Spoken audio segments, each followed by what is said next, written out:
إن الحمد لله نحمده ونستعينه ونستغفره ونعوذ بالله من شرور أنفسنا ومن سيئات أعمالنا من يهد الله فلا مضل له ومن يضلل فلا هادي له أشهد أن لا إله إلا الله وحده لا شريك له وأشهد أن محمدا عبده ورسوله قال تعالى يا أيها الذين آمنوا اتقوا الله حق تقاته ولا تموتن إلا وأنتم مسلمون اللهم صل على محمد وعلى آله وأصحابه ومن تبعهم بإحسان إلى يوم الدين أما بعد فيا أيها الناس أوصيكم ونفسي بتقوى الله فقد فاز المتقون. Hadirin ma'asyiral muslimin rahimani Allah wa iyyakum jami'an.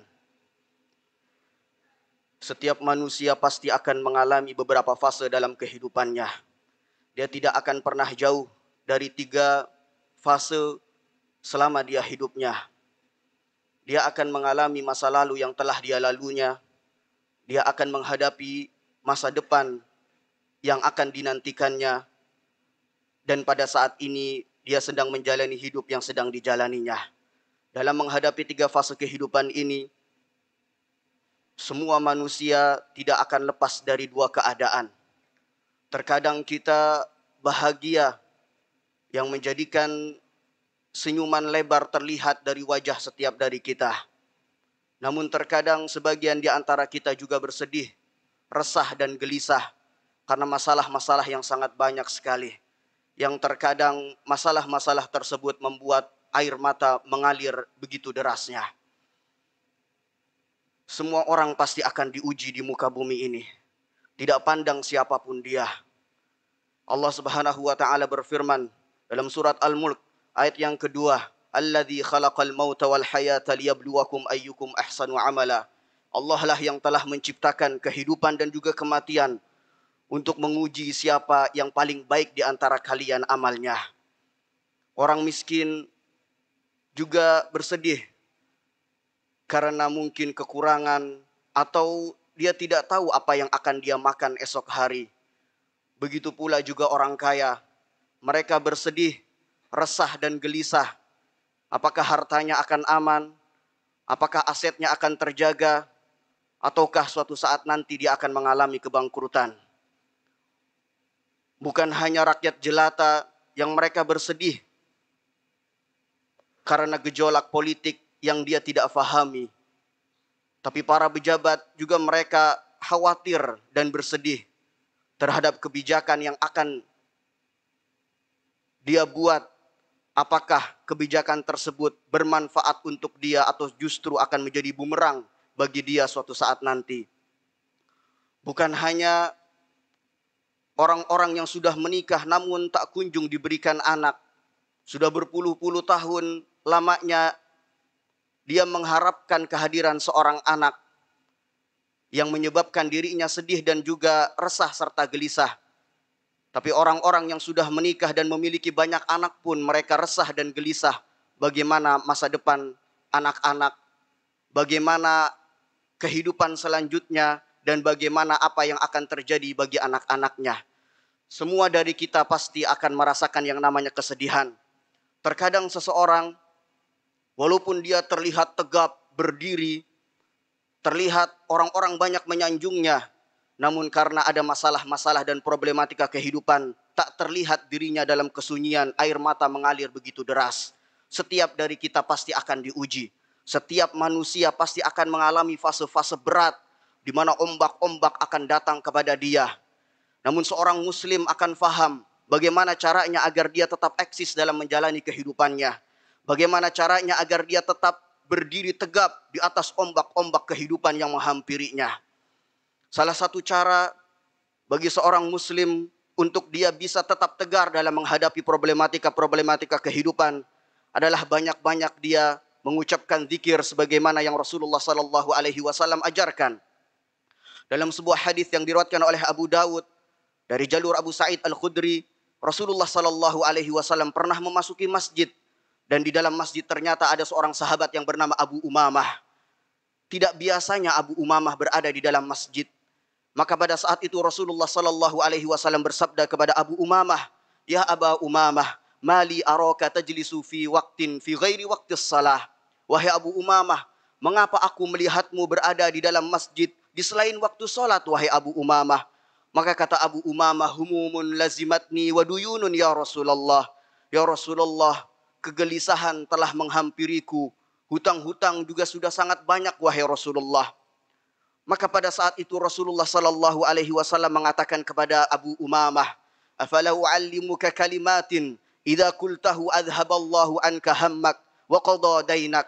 Wahai Abu Umamah, maukah aku berikan kepada kamu suatu kalimat yang ketika engkau ucapkan kalimat tersebut, maka Allah akan hilangkan kesedihan pada dirimu dan Allah akan lepaskan kamu dari lilitan hutang. Maka kata Abu Umamah, "Bala ya Rasulullah, tentu wahai Rasulullah." Maka kata Rasulullah sallallahu alaihi wasallam, "Kul, ucapkanlah, Allahumma inni a'udzubika minal hammi wal hazan wa a'udzubika minal ajzi wal kasal wa a'udzubika minal jubni wal bukhl wa a'udzubika min ghalabatid daini wa qahrir rijal." Hadis riwayat Abu Dawud. Maka Abu Umamah pada saat itu pun mengamalkan hadis atau mengamalkan nasihat dari Rasulullah sallallahu alaihi wasallam. Kemudian hilanglah seluruh dari kesedihan, kegundah gulanaan dan juga keresahan yang ada di hati Abu Umamah. Kemudian Allah pun lunasi hutang-hutangnya. Maka hadirin ma'asyiral muslimin rahimani Allah wa iyyakum jami'an, kita bisa lihat diri kita saat ini. Apakah ada masalah-masalah besar yang belum selesai? Apakah ada problematika-problematika kehidupan yang tak kunjung kita temukan titik terangnya? Apakah di sana ada masalah keluarga yang semakin rumit? Ataukah di sana ada anak-anak yang ternyata mereka tidak suka kepada kita? Ataukah mungkin ada masalah-masalah yang membuat hati kita semakin sempit? Pandangan yang begitu luas menjadi sempit. Hati yang harusnya bahagia tetapi sempit. Maka cobalah ketika di saat kesulitan, himpitan ekonomi, masalah-masalah tak kunjung selesai, yakini dengan hati, ucapkan dengan lisan, dan tegaskanlah dengan air mata pengharapan. Melihatlah ke atas langit dan mengatakan, Allahumma inni a'udzubika minal hammi wal hazan. Ya Allah, aku berlindung kepadamu dan mengadu kepadamu dari rasa gelisah, dari rasa sedih yang menghampiriku ya Allah. Allahumma inni a'udzubika minal ajzi wal kasal. Ya Allah, aku berlindung kepadamu dari rasa malas, dari rasa lemah ya Allah. Allahumma inni a'udzubika minal jubni wal bukhl. Ya Allah, aku berlindung kepadamu dari rasa pengecut dan juga rasa bakhil yang ada di dalam diriku ya Allah. Allahumma inni a'udzubika min ghalabatid daini wa qahrir rijal. Ya Allah, aku berlindung kepadamu dari dikalahkannya aku dari seorang lelaki atau aku terlilit hutang ya Allah. Maka cobalah ucapan ini, hafalkanlah dan menangislah di sepertiga malam ataupun hari-hari biasanya. Maka insya Allah Allah akan memudahkan urusan kita. Namun kita juga harus faham bahwa ucapan itu harus yakini dengan hati. Ketika mengucapkan dengan lisan maka tegaskanlah dengan air mata pengharapan. Maka di sana Allah Subhanahu wa taala akan menghilangkan setiap kegelisahan dan kerisauan diri kita dan Allah akan membebaskan kita dari segala hutang-hutang yang menumpuk pada diri kita. Barakallahu li wa lakum fil Qur'anil azim wa nafa'ani wa iyyakum bima fihi minal ayati wa dzikril hakim innahu huwas samiul alim.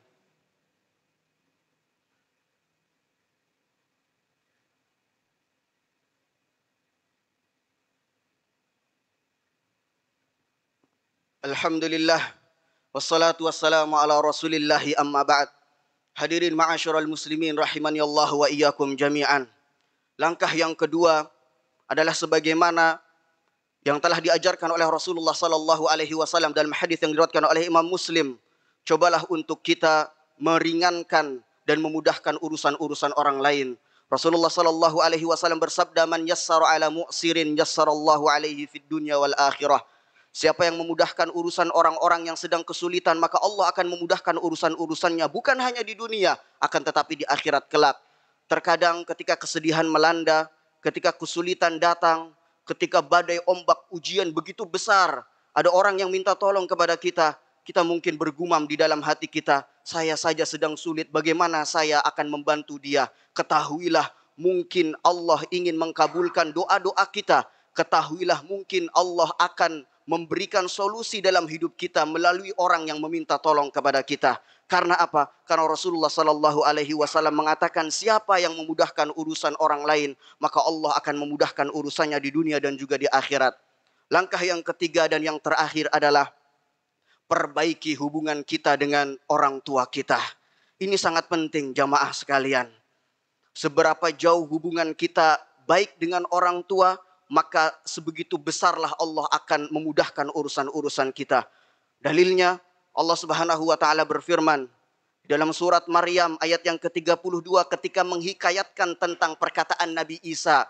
Nabi Isa mengatakan wa barram biwalidati wa lam yaj'alni jabbaran syaqiyya. Allah lah yang telah membuat aku berbakti kepada ibuku dan Allah tidak menjadikan aku orang yang sombong lagi celaka. Al-Imam Ibnu Katsir dalam tafsirnya beliau mengatakan qala ba'dus salaf, sebagian para salaf mengatakan la tajidu ahadan aqan liwalidayhi illa wa tajiduhu jabbaran syaqiyya. Tidaklah engkau melihat seseorang yang dia durhaka kepada kedua orang tuanya, pasti engkau akan lihat hidupnya penuh dengan kesombongan dan hidupnya akan senantiasa dipenuhi dengan kesengsaraan. Maka perhatikanlah kehidupan kita dengan orang tua kita. Saya pernah mendengar sebuah kisah yang dituturkan oleh seorang syekh yang bernama Sa'ad Al-Atiq di dalam ceramahnya. Beliau mengatakan telah mengabarkan kepadaku seorang dokter, tabibah, seorang dokter perempuan yang ada di Arab Saudi sana. Dia mengatakan biasa ketika saya sedang melayani pasien, maka ternyata ada 2 pasien yang datang mengetuk pintu dan juga masuk ke dalam ruangan saya. Subhanallah, yang datang adalah seorang anak dengan ibunya. Tapi ada yang berbeda dengan ibunya ini. Ternyata ibunya adalah ibu yang gila. Terkadang tertawa terbahak-bahak, terkadang teriak, terkadang bermain-main dengan meja. Maka pada saat itu pun dokter itu bertanya kepada anaknya, apakah ini ibumu? Maka kata anaknya, ya. Maaf dok, ibu saya sudah gila semenjak lahir. Kata dokternya, lalu bagaimana melahirkan dirimu? Maka kata anaknya, dahulu kakekku menikahkan ibuku dengan seorang laki-laki yang akan menjadi ayahku. Tapi karena keadaan ibuku yang saat ini seperti ini, maka belum sampai 1 tahun ayahku telah menceraikan ibuku. Setelah itu pun aku diasuh oleh keluargaku dan semenjak umur 10 tahun aku yang merawat ibuku. Maka singkat cerita, ibunya ini tetap meronta-ronta. Dia tertawa, kadang menangis, kadang mencakar-cakar tubuh anaknya. Dan di ruangan dokter tersebut ada TV. Yang dimana TV tersebut sedang tergambarkan Ka'bah. Maka dilihatlah ibunya gambar Ka'bah pada saat itu. Ibunya langsung mengatakan kepada anaknya ini, bohong kamu, namanya Muhammad. Muhammad, kamu bohong. Katanya mau ajak saya ke Mekah. Kok sampai sekarang belum pergi-pergi? Maka kata anaknya, hari Kamis ibu, insya Allah hari Kamis. Bukankah saya sudah berjanji hari Kamis kita akan pergi umroh? Maka kata dokternya, kamu akan pergi umroh bersama ibu kamu? Sedangkan keadaannya seperti ini sudah tidak wajib untuk haji dan umroh. Maka kata anaknya, wahai dokter, apapun yang diinginkan oleh ibu saya, selama saya bisa merealisasikannya, maka pasti saya mengabulkannya. Apapun itu. Maka singkat cerita dokternya pun bertanya lagi, apa penyakit dari ibu kamu? Sukar ya dokter. Sukar itu adalah penyakit gula. Maka ditulislah resep, diberikan obat. Singkat cerita, maka dokternya pun heran dengan kelakuan yang semakin menjadi-jadi dari ibunya ini yang sudah gila. Dia terkadang meludahi anaknya, dia terkadang menampar, jilbabnya berantakan, dibenerin lagi oleh anaknya. Maka dokter ini pun bertanya kepada anaknya ini, apakah ibumu tahu kalau kamu adalah anaknya? Maka kata anaknya mengatakan, tidak dok. Dia tidak tahu kalau aku adalah anaknya. Tapi Allah tahu kalau dia adalah ibu saya ya wahai dokter. Allah tahu kalau saya itu harus berbakti kepada ibu saya. Bagaimanapun keadaan dia, maka saya harus tetap berbakti kepada dia. Maka pada saat itu pun singkat cerita kata dokter, dia pun berpamitan. Aku tutup pintu dan aku merenung di sana. Sungguh sering saya mendengar kisah tentang berbakti. Sungguh sering saya mendengar tausiah-tausiah tentang berbakti. Tapi baru kali ini saya melihat dengan mata saya seorang pemuda yang berbakti kepada ibunya pada saat itu dalam keadaan gangguan jiwa. Maka hadirin ma'asyiral muslimin rahimani Allah wa iyyakum jami'an. Cobalah perhatikan dari kisah tersebut. Betapa banyak orang tua yang telah melahirkan kita dengan susah payah. Tapi ternyata kita gantikan dengan hal-hal yang tidak patut. Dia mengetahui bahwa ibunya gila, tapi dia tetap berbakti kepada ibunya. Walaupun ibunya tidak mengetahui bahwa dia adalah anaknya, tapi dia faham bahwa Allah tahu kalau dia adalah ibunya, sehingga dia pun harus berbakti kepada kedua orang tua. Maka perhatikanlah, sudah betapa banyak ucapan-ucapan tinggi dari ayah kita balas dengan nada yang lebih tinggi lagi. Sudah berapa banyak perbuatan-perbuatan dari ibu kita yang kita kurang sukai, namun ternyata kita balas dengan tak kunjung mengunjungi rumahnya, bahkan telepon kepadanya. Sudah betapa banyak, sudah berapa lama orang tua kita yang sudah meninggalkan kita, namun lisan ini seakan keluh dan lupa untuk mengucapkan Rabbighfirli wali walidayya warhamhuma kama rabbayani shaghira. Sudah berapa lama orang tua kita sudah wafat, namun kita lupa untuk bersedekah atas namanya. Sudah berapa lama orang tua kita wafat, namun kita tak kunjung untuk mengunjungi saudara-saudara kita yang sedarah dengan ayah dan ibu kita. Mungkin itulah kenapa pada saat ini kita tetap disulitkan oleh Allah Subhanahu wa taala. Mungkin perkara itulah yang menjadikan kehidupan kita jauh dari kata bahagia. Mungkin itulah yang menjadikan keluarga kita tidak harmonis. Mungkin itulah yang menjadi penyebab cekcok antara seorang suami dan seorang anak. Mungkin itulah yang menyebabkan seorang anak durhaka kepada ayahnya. Karena juga dalam sebuah hadis yang diriwayatkan oleh Imam Hakim, kata Rasulullah sallallahu alaihi wasallam, birru abaakum tabirrukum abnaukum.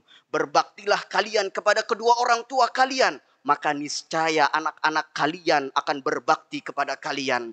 Mustahil kita akan mendapati anak-anak kita berbakti kepada kita, tapi ternyata kita hanya menjadikan orang tua kita seperti pembantu. Mustahil anak-anak kita akan menjadikan kita tersenyum, tapi ternyata kita menjadikan orang tua kita terus menangis karena kenakalan kita, dan karena kita tak kunjung datang untuk menghampirinya, mencium keningnya, bersalaman kepadanya, dan senantiasa membahagiakannya. Maka salah satu cara untuk kita bisa tetap bahagia, menjalani hidup ini dengan penuh ketenangan dan kenyamanan adalah perbaiki hubungan kita dengan kedua orang tua kita. Mungkin ini khutbah yang bisa disampaikan. Innallaha wa malaikatahu yusalluna 'alan nabi ya ayyuhalladzina amanu sallu 'alaihi wa sallimu taslima. Allahumma salli 'ala Muhammad wa 'ala ali Muhammad kama sallaita 'ala Ibrahim wa 'ala ali Ibrahim innaka Hamidum Majid. وبارك على محمد وعلى آل محمد كما باركت على إبراهيم وعلى آل إبراهيم إنك حميد مجيد. اللهم اغفر للمسلمين والمسلمات الأحياء منهم والأموات إنك سميع مجيب قريب الدعوات يا قاضي الحاجات. اللهم اغفر لنا ولإخواننا الذين سبقونا بالإيمان ولا تجعل في قلوبنا غلا للذين آمنوا إنك أنت الرؤوف الرحيم.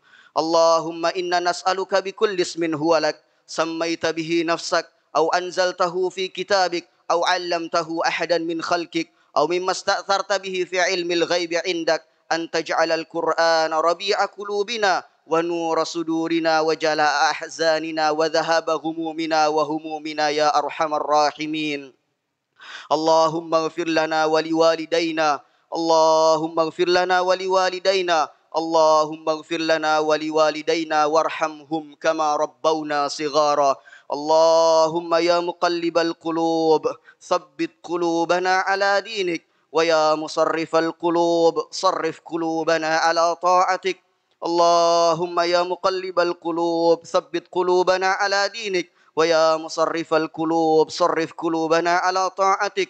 اللهم يا مقلب القلوب ثبت قلوبنا على دينك، ويا مصرف القلوب صرف قلوبنا على طاعتك. ربنا آتنا في الدنيا حسنة وفي الآخرة حسنة وقنا عذاب النار. سبحان ربك رب العزة عما يصفون وسلام على المرسلين والحمد لله رب العالمين. أقم الصلاة.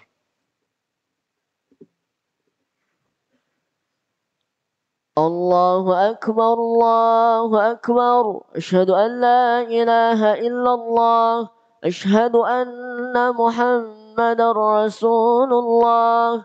حي على الصلاة حي على الفلاح، قد قامت الصلاة قد قامت الصلاة. الله أكبر الله أكبر، لا إله إلا الله. Istaqimu mu'tadilu sawu sufakum. Mohon rapatkan barisan serta luruskan safnya.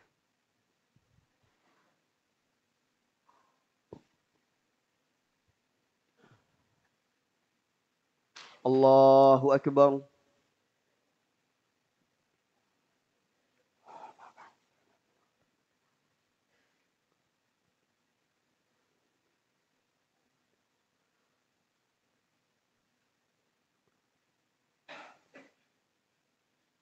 Bismillahirrahmanirrahim. Alhamdulillahi Rabbil Alamin. Ar-Rahmanir Rahim. Maliki yaumiddin. Iyyaka na'budu wa iyyaka nasta'in. Ihdinas siratal mustaqim. Siratal ladzina an'amta 'alaihim ghairil maghdubi 'alaihim waladdallin.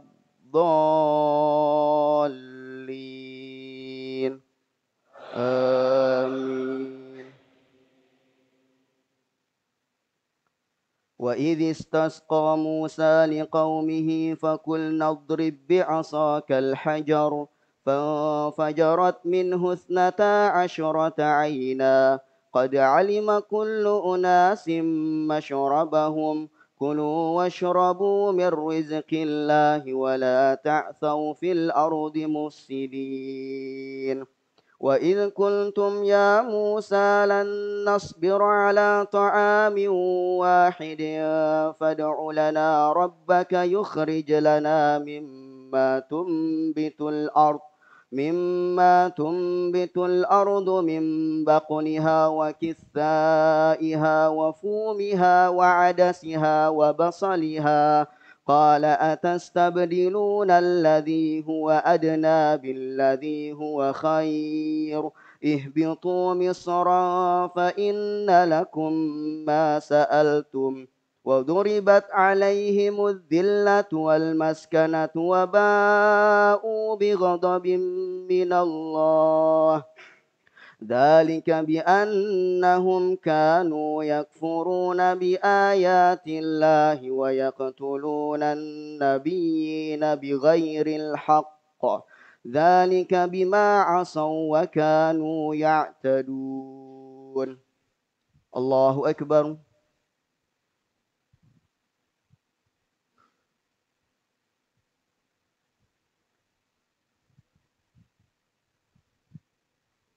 سمع الله لمن حمده.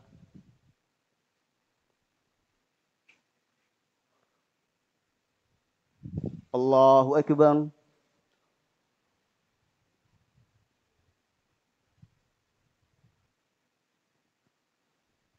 الله أكبر.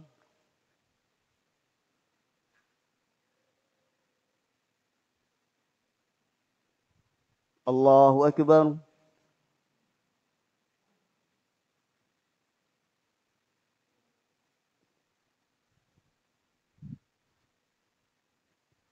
الله أكبر.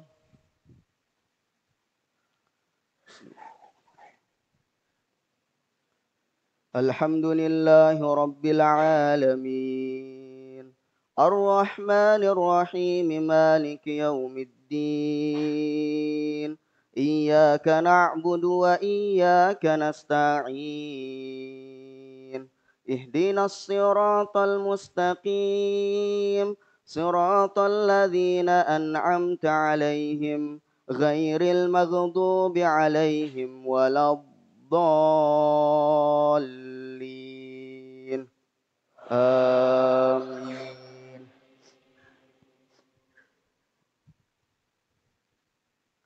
إن الذين آمنوا والذين هادوا والنصارى والصابئين من آمن بالله واليوم الآخر وعمل صالحا فلهم أجرهم عند ربهم ولا خوف عليهم ولا هم يحزنون. وإذ أخذنا ميثاقكم ورفعنا فوقكم الطور خذوا ما آتيناكم بقوة واذكروا ما فيه لعلكم تتقون ثم توليتم من بعد ذلك فلولا فضل الله عليكم ورحمته لكنتم من الخاسرين. الله أكبر.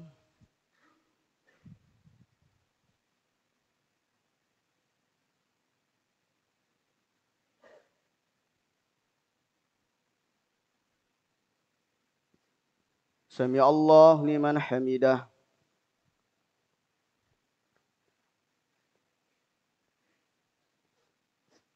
الله أكبر.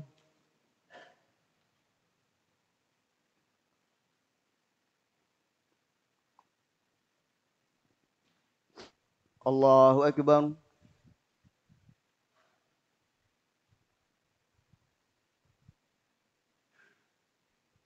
الله أكبر.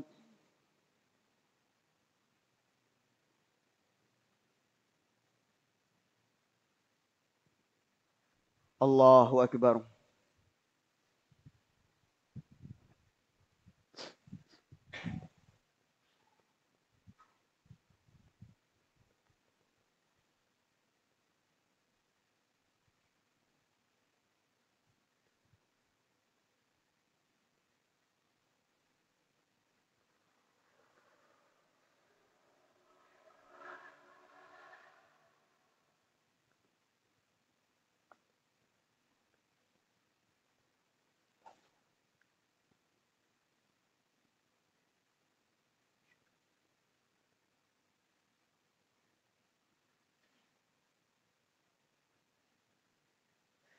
السلام عليكم ورحمة الله. السلام عليكم ورحمة الله.